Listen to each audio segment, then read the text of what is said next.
तो श्री चतुरदास जी अपने गुरुदेव की सेवा में रहते थे। बड़े अहोभाग्य है जिनको गुरुदेव के आज्ञा पालन करने का सौभाग्य मिलता है। उनके पुण्य की क्या महिमा, जिनको गुरुदेव आदेश करते हैं आप ऐसा कीजिए। अहो भाग्य जिन्हें गुरुदेव की आज्ञा मिल गई।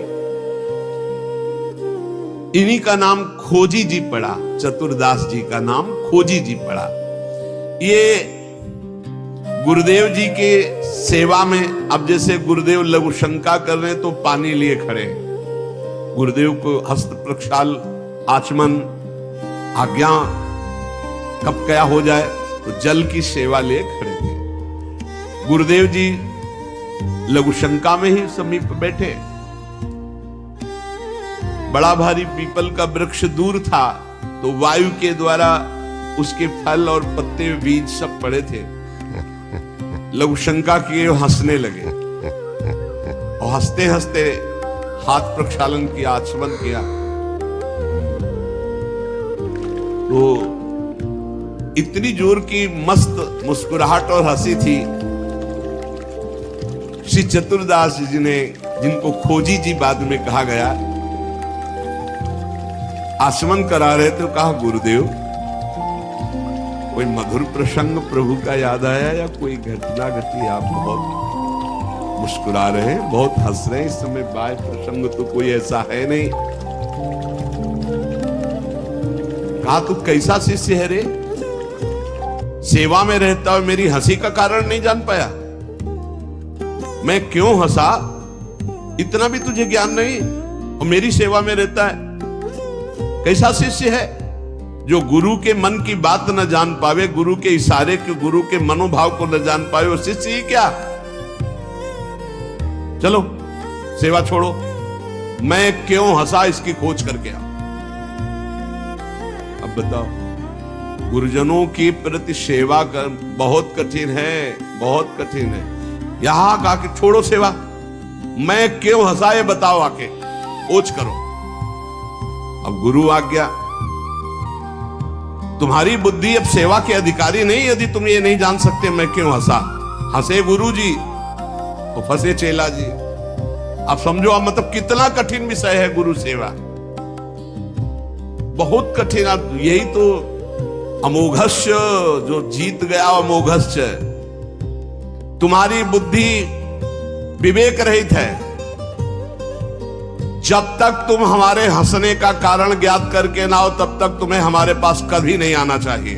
चलो जाओ यहां से, आश्रम से। हमारे मन की बात जब जान जाओगे कि मैं क्यों हंसा, उसका कारण सही बताओगे आकर के, और जो मैं मन में सोच रहा था तो फिर सेवा में रख लूंगा, तब मैं मानूंगा कि तुम मेरे सच्चे शिष्य हो और सेवक हो। साष्टांग दंडवत किया, जो आज्ञा गुरुदेव। अब चल दिए, जहां संत महात्मा मिलते तो विनम्रता पूर्वक दंडवत करते हो, कहते हमारे गुरुजी लघु शंका करते समय हंस दिए, क्या कारण था? सब कहते गीता की बात पूछो, भागवत की बात पूछो, वेदों के, तुम्हारे गुरुजी है तो लघु शंका में हंस दिए, अब हम इसका क्या मतलब बताए तो और उपहास होता। भला कोई इस प्रश्न का क्या उत्तर दे? कोई सुलझे हुए महात्मा थे, उन्होंने कहा रामायण गीता भागवत का प्रश्न हो तो अभी मैं उत्तर दे दूं, लेकिन आपके गुरुजी लघु शंका करते हुए क्यों हंसे, इसका हमको ज्ञान कैसे होगा, हम कैसे उत्तर दे आपको? ये तो गुरुजी से ही पूछो जाके। बोले नहीं, गुरुजी ने कहा जब तक इसका उत्तर न मिल जाए हमारे सामने मत आना, मुख मत दिखाना। अरे संत जन बहुत पहले, और हर उनकी आज्ञा में बहुत बड़ा रहस्य होता था। अब ये रोज जलते कि गुरु सेवा से वंचित हो गया, गुरु सेवा छूट गई। साधक को इस बात की बहुत पीड़ा होनी चाहिए, जिसको गुरु सेवा, तो ये होना चाहिए कि कौन सा अपराध बन गया, दुर्भाग्य आ गया कि गुरु सेवा छूट गई। वो रात दिन जलते इसी प्रकार, और संतों से जा जाकर पूछते पर कोई समाधान नहीं मिला। अब उन्होंने विचार किया गुरुजी के सामने जाना नहीं, सेवा है नहीं, तो अब शरीर को रख के क्या करें, शरीर को नष्ट कर देते। शरीर का परित्याग कर देने की ठानी कि अब शरीर रख के क्या करे। गुरुजी ने सेवा से निकाल दिया, उत्तर मिल नहीं पा रहा, तो शरीर किस काम का। अब वो एकांत में निर्जन वन में जाकर बैठ गए और नाम जप करने लगे और सोचा बस भूख प्यास से पीड़ित होकर यही शरीर छोड़ दूंगा। कुछ खाना नहीं, कुछ पीना नहीं, रात दिन भगवान नाम जप करना, शरीर छोड़ दूंगा। गुरु की आज्ञा पे थे, जिज्ञासा प्रबल थी, सेवा छूट गई थी, पीड़ा बहुत थी। अभी कुछ ही दिन हुए थे, न अन्न न जल, रात दिन नाम जप और शरीर छोड़ने का संकल्प। महामहिम श्री कबीरदास जी प्रकट हुए। ए भाई आंख खोलो। आंख खोला तो देखा कबीरदास जी, साष्टांग दंडवत किया। हाँ, क्या प्रश्न है तुम्हारा? क्यों इतना कष्ट सह रहे हो? इसका मतलब समझ रहे हो? जब कोई सच्ची भावना से भगवान का भजन करता है तो भगवान अपने दिव्य पार्षदों को भेज देते हैं समस्या का समाधान। सुनो, जब तुम्हारे गुरुजी लघुशंका कर रहे थे तो उनकी लघुशंका की ढाल में एक पीपल का बीज बह रहा था। बीज को बहते हुए लघुशंका में देखकर गुरुजी विचार करने लगे कि ओहो, देखो इस बीज में पीपल का पूरा वृक्ष छुपा हुआ है। लेकिन जब ये बीज पीपल में था तो कितना बंधनीय और कहां सुव्यवस्थित था, और जब ये पीपल से अलग हुआ तो लघुशंका में बह गया। इसका मतलब पीपल का वृक्ष साक्षात ब्रह्म है और उसका अंश जीव है।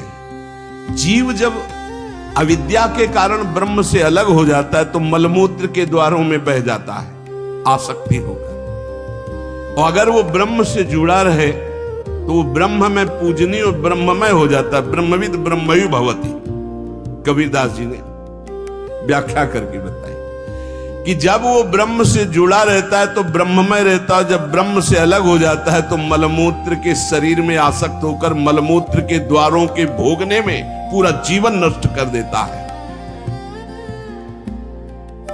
जीवात्मा जब प्रभु से विमुख हो जाता है तो उसकी यही दुर्गति होती है। जैसे पीपल के वृक्ष से फल से वो बीज अलग हो गया तो लघुशंका के प्रवाह में बह गया, और नहीं तो इतना महान वृक्ष उसमें छिपा हुआ है कि अगर उसे सुव्यवस्थित किया जाए।